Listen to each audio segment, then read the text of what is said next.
함께 축복하면서 찬양하도록 할까요? 아주 먼 옛날, 아주 먼 옛날, 우리를 그렇게 사랑하시는 주님 앞에 우리 감사 영광 박수를 드리겠습니다. 우리 모든 성도님 전체와 오늘 오신 분들이 이왕 살아가는 인생 행복하기를 원합니다. 여러분 행복하시기 바랍니다.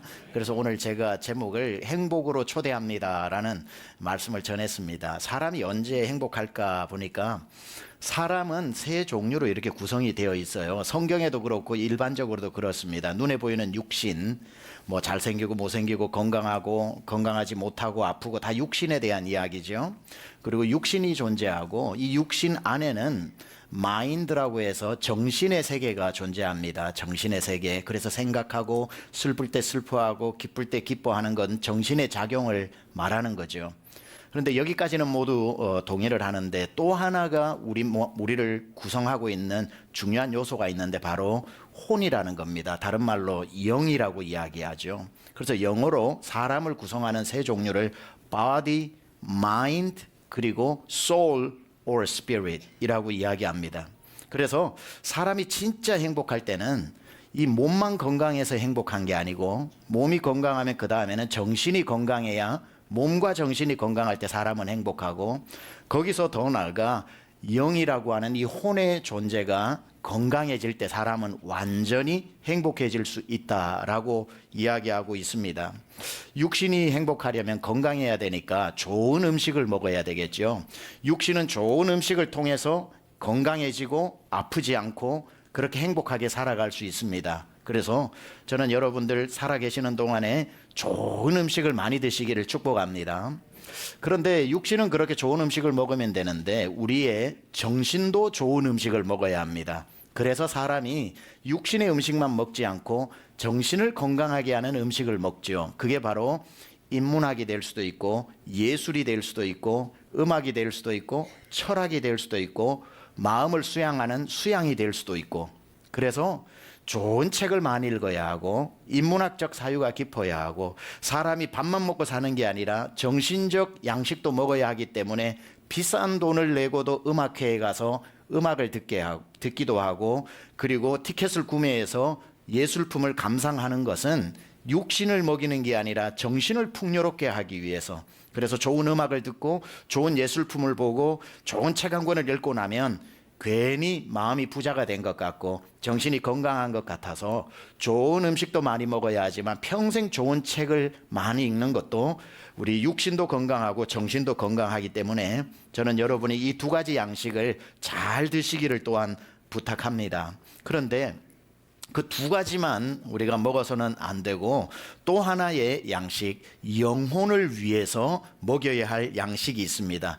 영혼도 육신도 먹어야 살듯이 영혼도 무엇을 먹어야 살 수 있는데 그런데 희한하게 그 영혼이 무엇을 먹지 못하고 죽어 있다면 아무리 인생에 육신이 건강하고 정신이 건강해도 자기도 모르는 사이에 영혼이 텅 비어 있는 것 때문에 허무가 찾아오고 불면의 밤을 보내게 되고 이유 모를 불안에 떨게 되는 이유가 있는데 그 이유는 가만 살펴보면 영혼이 아무 것으로도 채워져 있지 않고 비워져 있는 결과라는 것. 그러다 보니까 왜 이러지? 나 건강한데 왜 이러지? 머리 복잡한 거 하나도 없이 잘 살아왔는데 왜 이렇게 허무하지? 왜 이렇게 불안하지? 사람이 이렇게 죽고 마는 건가? 죽음 다음에는 뭐가 없는 건가? 영이 채워지지 않고 나면 삶이 끝나고 난 뒤에 대한 불안함을 우리 영혼 깊숙이 느끼게 되면서 그게 불안증으로 나타나기도 하고 그게 허무로도 나타나기도 하고 그게 여러 가지 증상으로 나타나게 됩니다. 그런데 이 영은 음식으로 채워진다고 만족이 되는 것도 아니고 이 영이 비워져 있는 걸 예술이나 문학이나 좋은 정신 수양을 통해서 인문학적으로 채워질 수 있는 것도 아니고 오직 영은 영으로만 채워질 수 있는데 이 세상에는 내 영을 채울 수 있는 영적인 것이 존재하지 않는다는 게 문제입니다. 그런데 내 영을 채울 수 있는 영이 뭔가 봤더니 성경에서는 이런 표현이 나와요. 하나님은 영이시라.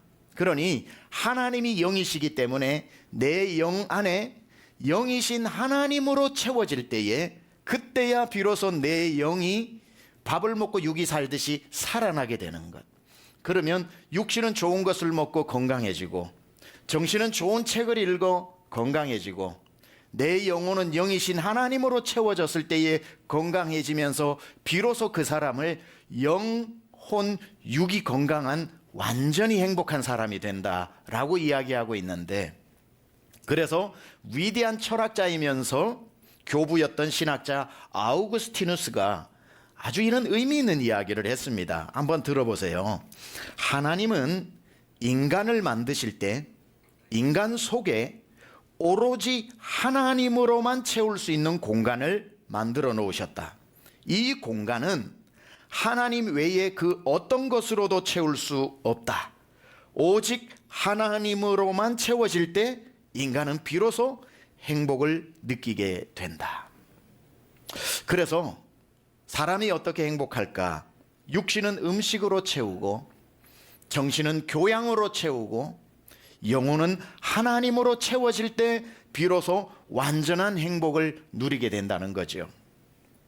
저는 여러분 모두가 완전한 행복을 경험하고 체험할 수 있기를 축복합니다.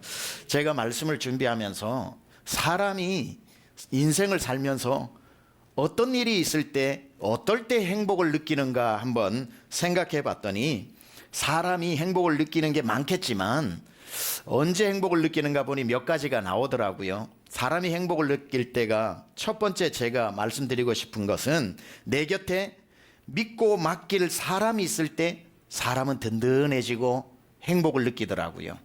세상 사람 많은 게 아니라 내 문제를 나눌 수 있는 사람, 내 문제를 맡길 수 있는 사람. 만약 여러분 곁에는 오늘 여러분을 교회로 인도한 그분일 수도 있습니다. 여러분에게는 여러분의 삶을 살다가 만난 문제를 맡아줄 사람, 맡길 사람이 곁에 몇 명이 있으신가요? 세상을 살면 살수록 불행하지만 느끼는 어쩔 수 없는 사실 하나는 믿을 만한 사람이 점점 줄어들고 있다는 것. 나이가 많아질수록 배신감이 많아지고 사람에게 실망한 적이 많다 보니까 나이 숫자만큼 느끼는 건 배신감, 실망감이 더욱 커지고 급기야 사람이 또 속고 속다 보면 어디까지 가게 되냐면 세상에 믿을 사람 한 명도 없다는 지점까지 가게 됩니다. 함석헌 선생이 쓴 시 중에 그 사람을 가졌는가라는 시가 있는데 그 사람을 가졌는가 시에 이런 식구가 나옵니다. 그 사람을 가졌는가? 말리길 나서는 날 처자를 내맡기며 맘 놓고 갈 만한 사람, 그 사람을 그대는 가졌는가? 말리길을 떠날 때에 내 처자를 마음 놓고 맡길 수 있는 그런 친구를 여러분 가지고 계십니까? 지금 세상에는 만 사람이 없어서 외로운 게 아니라 그 한 사람이 없어서 외로운 겁니다. 말리길 가야 하는데 내 짐 마음 놓고 맡길 사람 한 명이 없는 세상. 인생의 짐이라고 그러죠. 인생을 짐지고 간다 그러잖아요. 존 버년이 쓴 철로 역정에 보면 주인공 이름이 크리스찬 기독도라고 나오는데 시작이 장망성을 떠나 장차 망할 성이라는 뜻입니다. 저 천국 본향을 향해 가는데 지게에 자기 키보다 높은 짐을 지고 가는 그림이 나옵니다. 우리 인생의 짐이라는 거죠. 그 인생의 짐을 지고 가는데 누구 한번 잠시라도 내 어깨에서 그 짐 한번 벗어라 그러고 대신 져줄 수 있는 사람, 부모든지 친구든지 배우자든지 누가 돼도 좋은데 가만 둘러보니 내 짐은 무거워 한 걸음도 못 나가겠는데 벗어달라고 짊어져주는 사람 없으니까 그 짐 혼자 지고 가다가 40대, 50대, 60대 중년을 넘어가면서 얼마나 무거운 짐을 지고 왔는지 병이 얻어서 탈진이 오고 불치의 병이 걸리고 밤에 잠을 못 이루는 우울증이 오기도 하고 소망이 없어져서 그게 다 인생의 짐을 지고 가다가 쓰러진 겁니다. 가장으로서 가정을 부양해야 되고 어머니로서 자녀를 키워야 되고 직장에서 정말 두각을 드러나야 되는데 그 짐들이 얼마나 무거운지 힘있게 지고 가다가 누구 한 조금만 짊어져 줘도 되는데 내 인생에 한 번도 너 짐 좀 벗어 내가 짊어져 줄게 하는 사람 없어 걷다가 쓰러지는 게 바로 병을 얻는 거고 거기에서 탈진이 오게 되는 거죠. 저도 1998년도에 IMF가 정점에 있을 때에 미국 유학길에 올랐습니다. 결혼을 하고 3주 만에 저희 아내와 함께 미국 유학에 올라서 정말 거기에서 공부를 마치고 교회를 개척해서 시작하면서 17년 동안 목회를 미국에서 하게 되었습니다. 미국에 가서 자녀 둘이 태어났는데 한 아이가 태어나서 2살 될 때 둘째 아이가 또 태어나고 목회를 시작을 하는데 저는 목회하면서 아침에 새벽에 나가 밤늦게 돌아오니 육아는 아내가 다 감당을 해야 하는데 사모로서 그리고 밖에 나가서 또 가정을 부양해야 되는 일을 하면서 자녀들 또 양육을 하면서 저희 한 사람의 그 고통도 많았죠. 그런데 이민을 가서 생활해 본 분들 다 공통점이겠지만 저희 부부가 그렇게 20년 동안 아이가 태어나서 대학 들어갈 때까지 제일 힘들었던 순간이 뭐냐면 그 개구장이들이 막 크고 있을 때에 아이들을 양육하다가 너무너무 지칠 때가 오는데 미국에 저희 한 사람 쪽으로 저쪽으로 일가 친척 한 명 없었기 때문에 그 아이를 저희 집 사람이 반나절만 맡길 때가 있었으면 좋겠다. 하루만 맡기고 내 숨 좀 쉬어봤으면 좋겠다 했는데 반나절을 맡길 사람이 없는 것. 하루 정도 맡겨서 숨 돌릴 틈이 없이 20년 이상 아이를 계속 어릴 적부터 독박으로 키워야 되는 것. 자녀 하나 맡길 데가 없는 그 짐이 얼마나 무거운지 모릅니다. 미국에서 목회하면서 성도 중에 왕왕 많이 만나는 분 중에 도너스 가게를 하든지 스몰 비즈니스를 하든지 저에게 이렇게 얘기합니다. 목사님, 저는 지난 7년 동안 단 하루도 가게 문을 닫아보고 단 하루도 쉬어본 적이 없다고.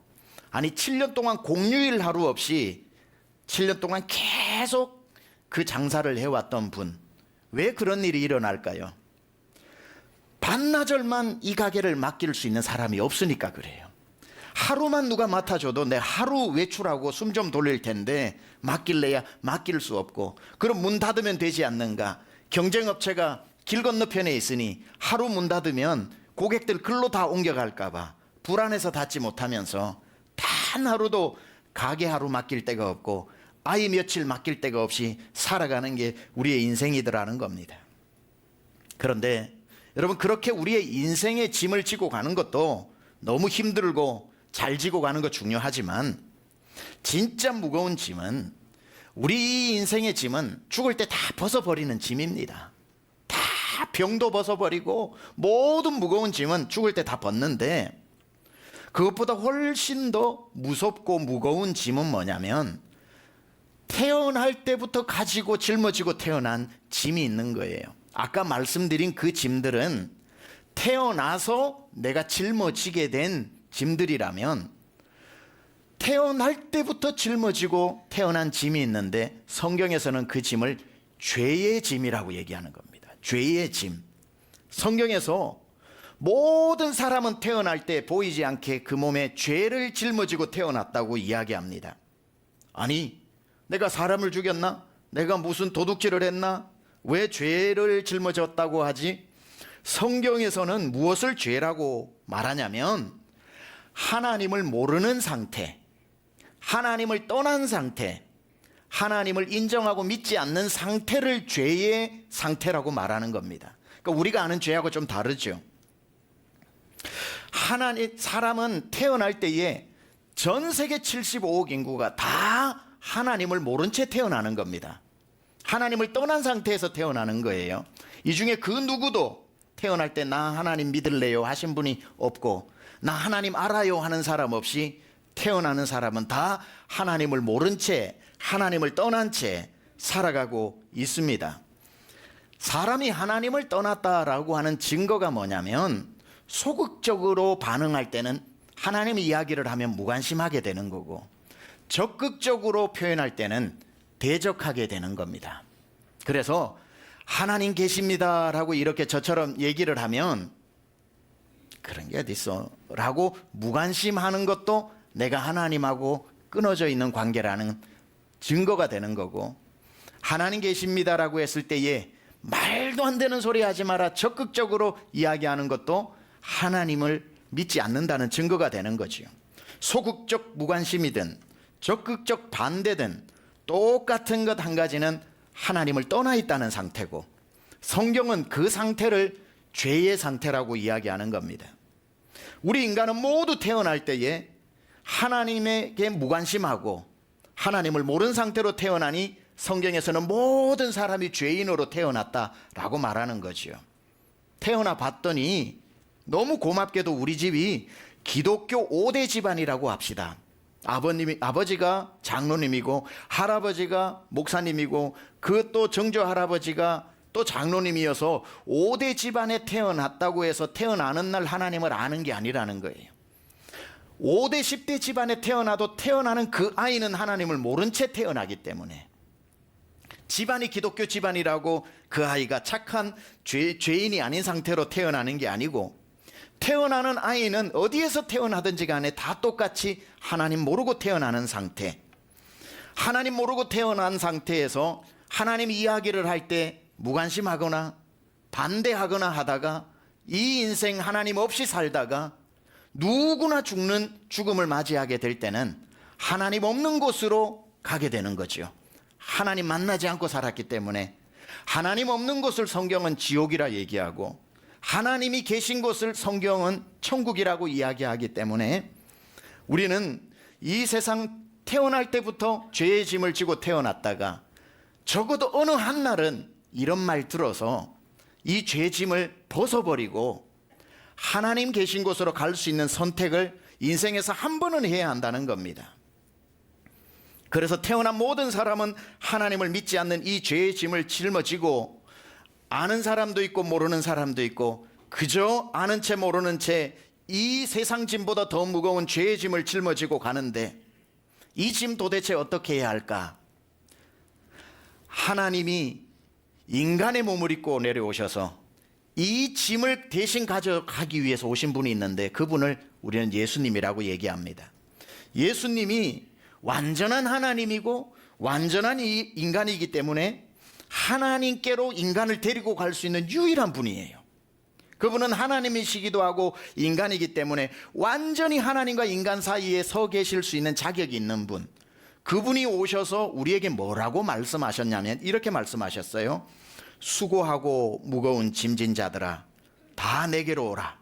내가 너희를 쉬게 하리라.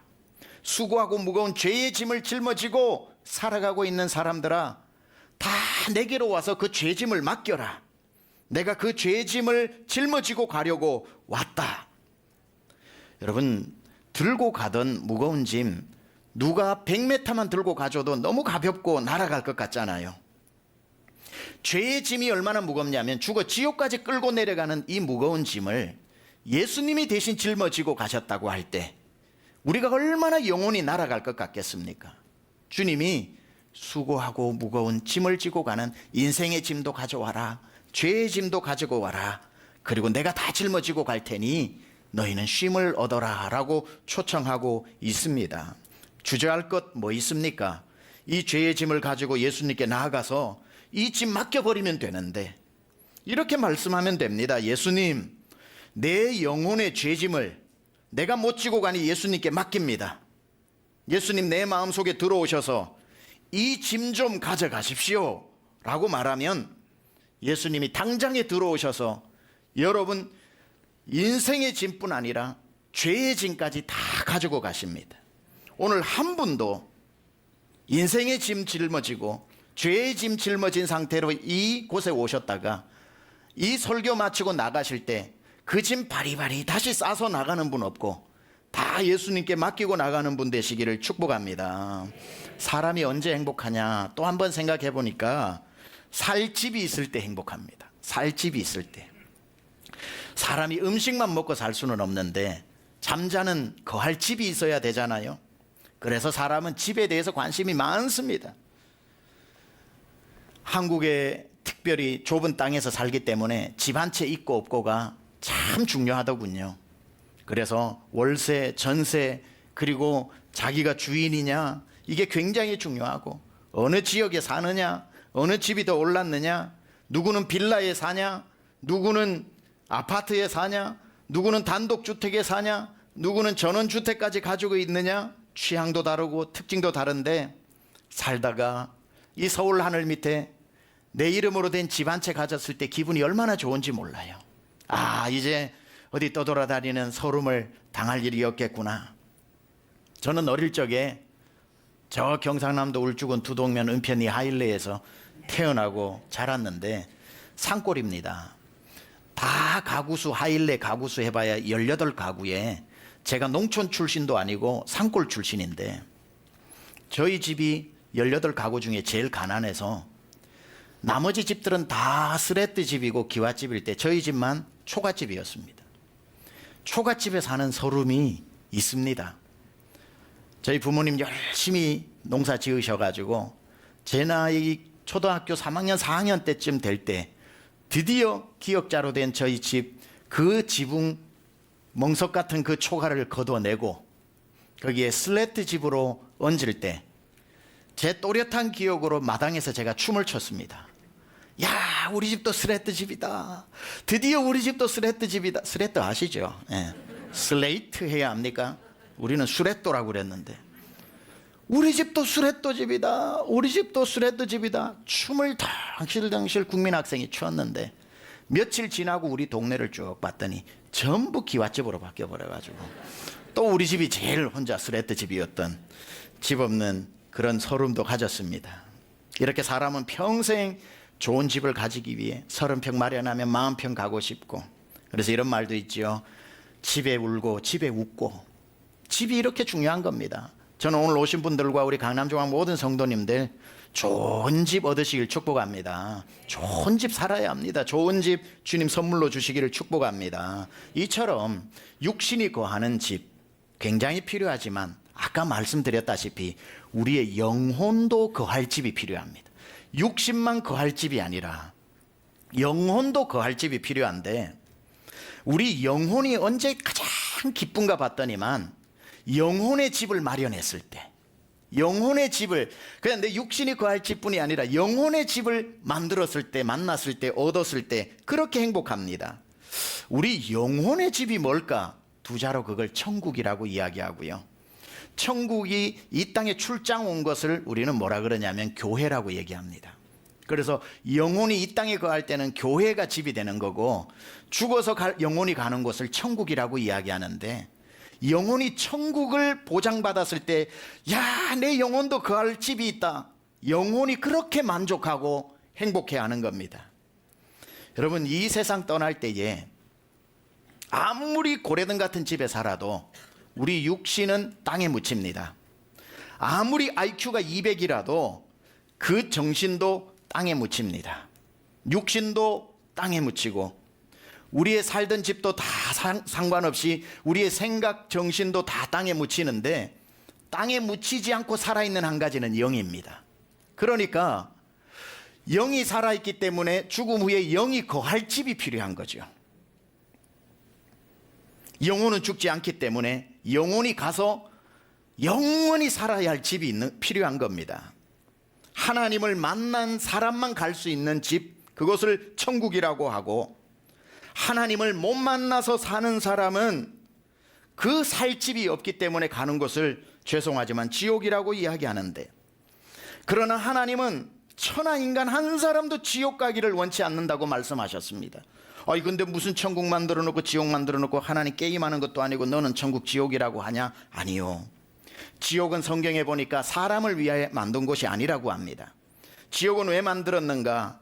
지겹도록 사람을 괴롭히는 귀신을 가두기 위한 감옥으로 만든 것이 지옥인데 왜 사람이 지옥 가는가 봤더니 사람들이 귀신 섬기다가 귀신 가는 대로 따라가다 보니 그게 지옥 가게 되더라는 거죠. 절대로 사람이 가서는 안 될 곳이 지옥입니다. 우리 죄를 위해 십자가에 죽으셨다가 다시 3일 만에 살아난 예수님은 지금 뭐 하고 계시는가? 성경에 보니까 하늘 천국에 올라가셔서 하나님을 믿는 사람 한 사람 한 사람이 천국으로 올 때 주려고 집을 짓고 계시다고 말하고 있습니다. 지금 이 중에는 여러분의 집을 짓고 있는 그런 집이 있고 이제 하나님을 만났을 때 하나님은 그 사람을 위해서 집을 짓고 있는데 예수님 분명히 이렇게 말씀하셨습니다. 너희는 마음에 근심하지 말라. 하나님을 믿으니 또 나를 믿으라. 내 아버지 집에 거할 곳이 많도다. 그렇지 않으면 너희에게 일렀으리라. 내가 너희를 위하여 거처를 예비하러 가노니 가서 너희를 위하여 거처를 예비하면 내가 다시 와서 너희를 내게로 영접하여 나 있는 곳에 너희도 있게 하리라. 지금 예수님이 하늘 천국에서 우리 영혼이 거할 집을 만들고 계신다는 것. 또 이렇게 말씀합니다. 만일 땅에 있는 우리의 장막집이 무너지면 하나님께서 지으신 집, 곧 손으로 지은 것이 아니요 하늘에 있는 영원한 집이 우리에게 있는 줄 아느니라. 저는 여기 계신 모든 분들이, 우리 모든 성도 포함 예수님을 잘 믿어 이 세상에서도 거할 집과 거할 건강의 복을 받고 우리가 죽어서도 예수님이 나를 위해 지어놓은 천국 안에의 집에 모두 들어갈 수 있기를 축복합니다. 사람이 언제 행복하냐? 이 세상에도 거할 집이 있고, 그러나 육신과 생각이 다 땅속에 묻힐 때에 영은 살아있는데 그 영이 갈 집을 가진, 영혼의 집까지 가진 사람이 가장 행복하더라, 이 말입니다. 사람이 또 언제 행복한가 보니까 먹을 것이 있을 때 행복합니다. 먹을 게 있을 때. 사람에게 행복은 먹을 거리가 있고, 그리고 먹고 싶은 식욕이 있고, 그리고 먹을 수 있는 체력이 있을 때, 그럴 때 사람은 행복이 옵니다. 여러분 평생 좋은 음식 많이 드시길 축복합니다. 오늘 오신 VIP 분들은 평생 식욕 떨어지지 않는 복이 있기를 축원합니다. 뭘 먹어도 맛있는 게 복이에요. 맛있는 것만 찾아다니는 게 아니라 뭘 먹어도 맛있는 것. 냉장고를 열면 먹을 게 있고, 먹고 싶은 식욕이 돌고, 먹으려고 해도 건강 때문에 식욕이 있어도 몸이 안 받쳐줘서 못 먹는 게 아니라 먹을 체력이 있어서 먹을 수 있는 것, 큰 복입니다. 그런데 육신만 그렇게 좋은 음식을 먹는 게 아니라 성경에 보니까 영혼도 밥을 먹어야 한다고 합니다. 육신이 밥을 안 먹으면 죽듯이 영혼도 밥을 먹지 않으면 죽어서, 우리가 육신이 죽고 정신이 죽을 때에 영혼이 살아있지 않으면 영혼도 죽어버리니까 영혼을 살려내는 양식을 먹어야 하는데, 육신은 밥으로 살을 찌우지만 영혼은 무슨 밥을 먹어야 하는가 보니까 그 밥 이름이 예수 그리스도라는 거죠. 예수님이 이렇게 말씀하셨습니다. 들어봅니다. 예수께서 이르시되 나는 생명의 떡이니 내게 오는 자는 결코 줄이지 아니할 터이요 나를 믿는 자는 영원히 목마르지 아니하리라. 우리 몸은 밥을 먹어야 하지만 우리 영혼은 예수를 믿어야 하는 겁니다. 예수님이 우리를 살리기 위해서 하늘에서 내려온 밥이라는 거예요.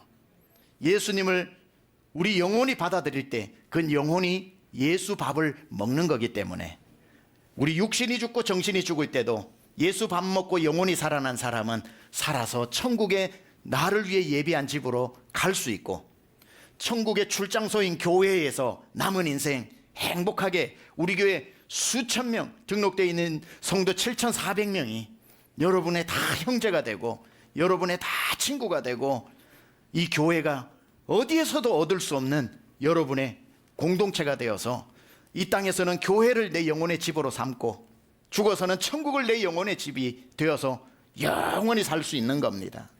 마지막으로 보니까 사람이 언제 행복한가 봤더니 날 위해 죽어줄 만한 사람이 있을 때 든든한 거예요. 날 위해 누군가가 죽어줄 수 있는. 여러분 그런 분 있으십니까? 내가 어려울 때 날 대신해서 죽어줄 사람. 한 분 그러시네요. 너 이렇게 얘기하는데 가봐야 압니다. 함석헌 시인의 그 사람을 가졌는가 시에 이런 내용이 계속 나옵니다. 탔던 배 꺼지는 시간 구명대 서로 사양하며 너만은 제발 살아다오 할 그 사람을 그대는 가졌는가.